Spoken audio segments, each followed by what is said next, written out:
Hello students, इस video में आप देखने वाले हैं गुरुत्वाकर्षण का नियम लिखिए, है ना, जिसको अपन बोलेंगे न्यूटन का गुरुत्वाकर्षण नियम लिखिए तथा गुरुत्व क्षेत्र के अंतर्गत गुरुत्व क्षेत्र की तीव्रता को क्या कीजिए, परिभाषित कीजिए, है ना। ये क्वेश्चन रहेगा। तो सबसे पहले अपने को न्यूटन का गुरुत्वाकर्षण नियम समझना पड़ेगा, है ना। तो न्यूटन का गुरुत्वाकर्षण नियम क्या होगा? जो संसार या ब्रह्मांड बोलेंगे तो ब्रह्मांड के प्रत्येक कण जो होते हैं वो एक दूसरे को क्या करते हैं, आकर्षित करते हैं। मतलब ब्रह्मांड के किन्हीं भी दो वस्तु के बीच में एक आकर्षण बल कार्य करता है और इसी को अपन क्या बोलते हैं, गुरुत्वाकर्षण बल बोलते हैं, है ना। तो एक मान लेते अपन सूरज है और उसके चारों ओर क्या कर रहा है, कोई ग्रह है, वो यदि गति कर रहा है ना, ठीक है। ग्रह जो क्या कर रहा है, दीर्घवृत्ताकार मार्ग में गति कर रहा है, ठीक है। तो इस सन और इस ग्रह के बीच में, प्लैनेट के बीच में क्या लगेगा, एक गुरुत्वाकर्षण क्या लगेगा, बल लगेगा, क्योंकि ये दो पिंड है अपने पास में, एक m1 पिंड है और एक क्या m2 पिंड है ना। तो इनके मध्य क्या लगेगा, कुछ ना कुछ गुरुत्वाकर्षण बल लगेगा। वैसे ही ये दो वस्तु ली थी, एक अपन ने क्या लिया, सूरज लिया, और दूसरा क्या लिया, कोई ग्रह लिया। अब यदि कोई ग्रह है ना, ये पृथ्वी है अपनी, और इसके चारों ओर क्या कर रहा है, जो चंद्रमा है उसका उपग्रह, वो यदि गति कर रहा है, ठीक है ना।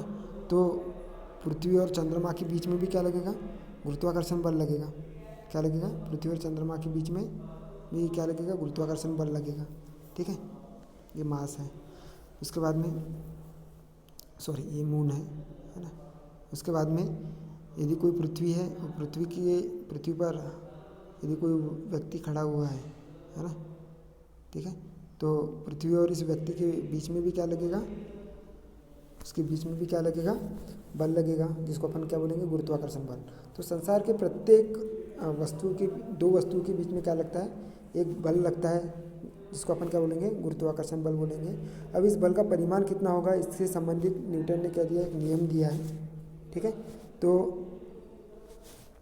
यहाँ पर एक द्रव्यमान वाला एक पिंड है, m1 द्रव्यमान वाला, ये एक दूसरा m2 द्रव्यमान वाला कोई पिंड है ना।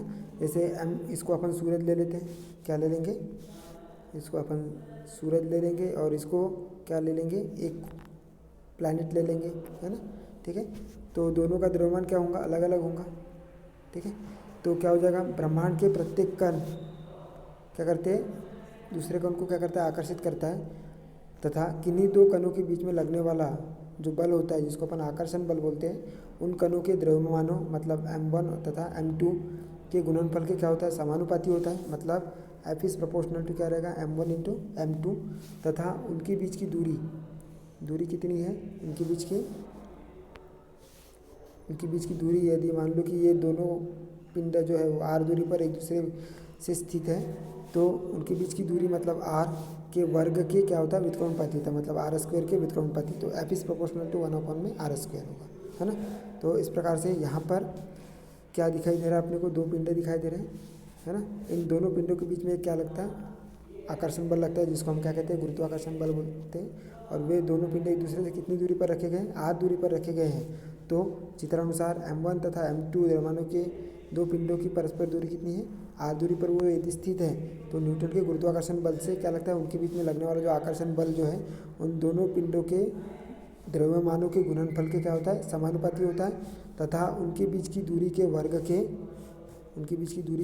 क्या होता है, व्युत्क्रमानुपाती होता है ना, ठीक है। अब इन दोनों समीकरणों को यदि हम मिलाएंगे तो समीकरण 1 तथा 2 से क्या हो जाएगा, F is proportional to m1 into कितना, m2 अपॉन में कितना, r स्क्वायर हो जाएगा। समीकरण 1 और 2 को मिलाएंगे तो, ठीक है। अब प्रोपोर्शनल चिन्ह हटाना है तो एक क्या लेना पड़ेगा, नियतांक लेना पड़ेगा, ठीक है। प्रोपोर्शनल चिन्ह हटाने के लिए हमने क्या ले लिया, एक नियतांक g ले लिया, ठीक है। तो यहाँ g क्या है, एक गुरुत्वीय नियतांक है ना, जिसको अपन सार्वत्रिक गुरुत्वाकर्षण नियतांक भी बोलते हैं या सार्वत्रिक गुरुत्वीय नियतांक भी बोलते हैं। इसका मान कितना होता है, 1.67 into 10⁻11 newton metre square upon में किलोग्राम का स्क्वायर, है ना। ये इसका मात्रक होता है, ठीक है, क्लियर। तो ये क्या है, सार्वत्रिक गुरुत्वीय नियतांक होता है, इसका मान सभी जगह पर क्या रहता है, स्थिर रहता है, मतलब नियत इतना ही रहेगा, है ना। अब गुरुत्वाकर्षण बल का मान कितना होगा, F इक्वल टू ये माइनस जी इसलिए लिखा है क्योंकि वो बल का क्या करता है, विरोध करता है। जी जो है गुरुत्वीय नियतांक जो है वो बल का क्या करता है, विरोध करता है, इसलिए F इक्वल टू कितना minus G M M upon में कितना आर स्क्वायर।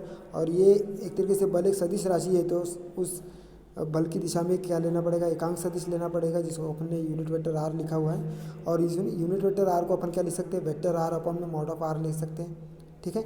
तो ये आर स्क्वायर है और ये आर है, तो आर की घात कितनी हो जाएंगी, 3 हो जाएंगी। तो F इक्वल टू कितना हो जाएगा, minus G M1 M2 vector R upon में कितना हो जाएगा, आर की घात 3, है ना। ये सदिश रूप में गुरुत्वाकर्षण बल को शो कर रहा है ना, ठीक है, क्लियर। तो ये तो ज्ञात कर लिया हमने, क्या ज्ञात कर लिया, गुरुत्वाकर्षण बल का मान ज्ञात कर लिया, किसके कारण ज्ञात किया, ये न्यूटन के गुरुत्वाकर्षण बल के कारण, ठीक है। अब अपने को क्या करना है, गुरुत्वीय क्षेत्र और गुरुत्वीय क्षेत्र की तीव्रता देखना है और उसका व्यंजक ज्ञात करना है ना। तो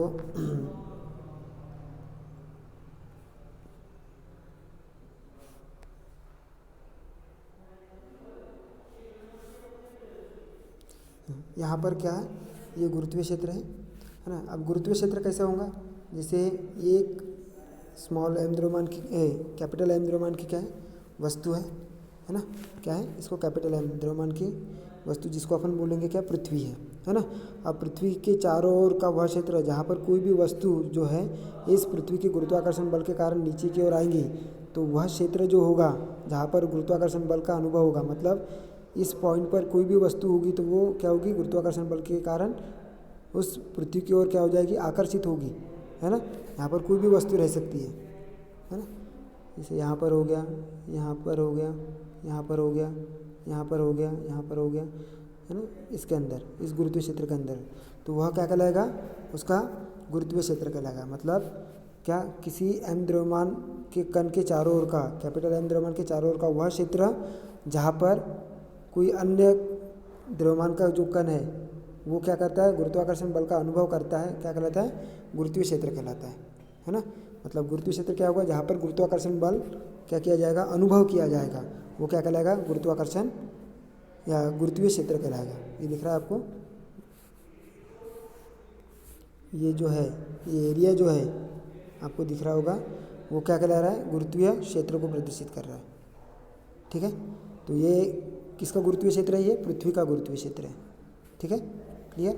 जहाँ पर कोई भी वस्तु यदि हम रखेंगे तो वो क्या होगी, गुरुत्वाकर्षण बल के कारण क्या हो जाएगी, पृथ्वी की ओर आकर्षित होगी, ठीक है। मतलब वहाँ पर उस वस्तु पर क्या लगेगा, गुरुत्वाकर्षण बल अनुभव किया जाएगा। तो ये हो गया गुरुत्वीय क्षेत्र।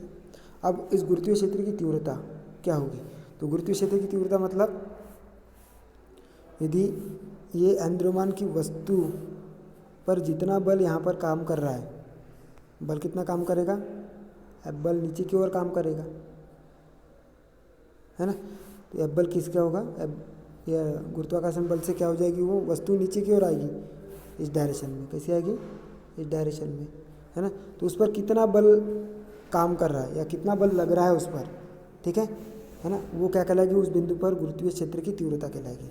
मतलब किसी भी गुरुत्वीय क्षेत्र में एम द्रव्यमान की वस्तु पर, एम द्रव्यमान के कण पर गुरुत्वीय क्षेत्र के कारण जितना गुरुत्वाकर्षण बल लगता है ना, उस बल को अपन क्या कहते हैं, एम द्रव्यमान के कण पर गुरुत्वीय क्षेत्र की तीव्रता कहते हैं। मतलब किसी भी गुरुत्वीय क्षेत्र में एम द्रव्यमान के कण पर जितना गुरुत्वाकर्षण बल का अनुभव होता है वह उस पर क्या कहलाती है, गुरुत्वीय क्षेत्र की तीव्रता कहलाती है ना, ठीक है।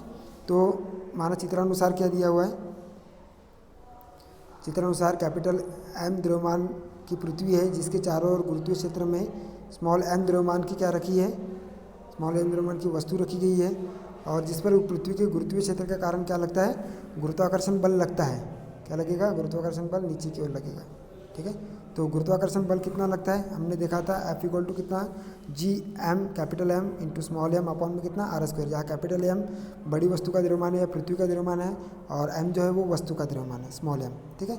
अब स्मॉल एम द्रव्यमान की वस्तु पर गुरुत्वीय क्षेत्र की तीव्रता कितनी हो जाएगी, वही कि स्मॉल एम द्रव्यमान पर जितना बल आरोपित किया जा रहा है, तो स्मॉल एम द्रव्यमान पर लगने वाला बल वो क्या कहलाएगी, गुरुत्वीय क्षेत्र की तीव्रता कहलाएगी, ठीक है।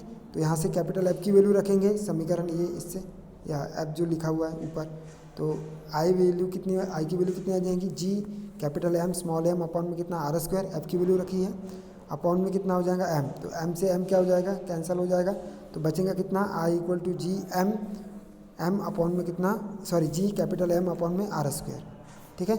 और यदि हम सदिश रूप में लिखते हैं, ठीक है, तो सदिश रूप में लिखते हैं तो किस प्रकार से हो जाएगा, आई इक्वल टू कितना माइनस जी, क्योंकि ये ऋणात्मक चिन्ह आ जाएगा, माइनस के लिए बात करेंगे तो, है ना, या विपरीत दिशा की बात करेंगे तो ऋणात्मक चिन्ह आ जाएगा, तो माइनस जी कैपिटल एम अपॉन में कितना आर स्क्वायर इंटू कितना लिखा हुआ है उसकी दिशा में विद्युत क्षेत्र की तीव्रता, गुरुत्वीय क्षेत्र की तीव्रता, ये भी क्या है, एक सदिश राशि है, इसलिए भी उसकी दिशा में यूनिट वेक्टर आर लग जाएगा, ठीक है।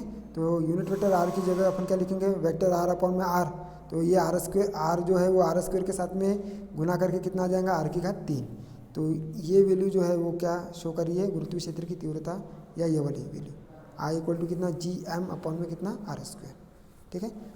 अब इसका मात्रक जो होगा वो कितना होगा, मात्रक यहाँ से निकालेंगे, गुरुत्वीय क्षेत्र की तीव्रता का मान आई इक्वल टू कितना है, एफ अपॉन में एम है, तो एफ का मान न्यूटन, एफ का मात्रक कितना न्यूटन, और द्रव्यमान का मात्रक कितना केजी, तो न्यूटन प्रति केजी, और ये कौन सी राशि है, सदिश राशि है ना। तो इस प्रकार से क्या निकल कर आ गया, गुरुत्वीय क्षेत्र की तीव्रता भी हमने यहाँ पर सिद्ध कर दिया है ना।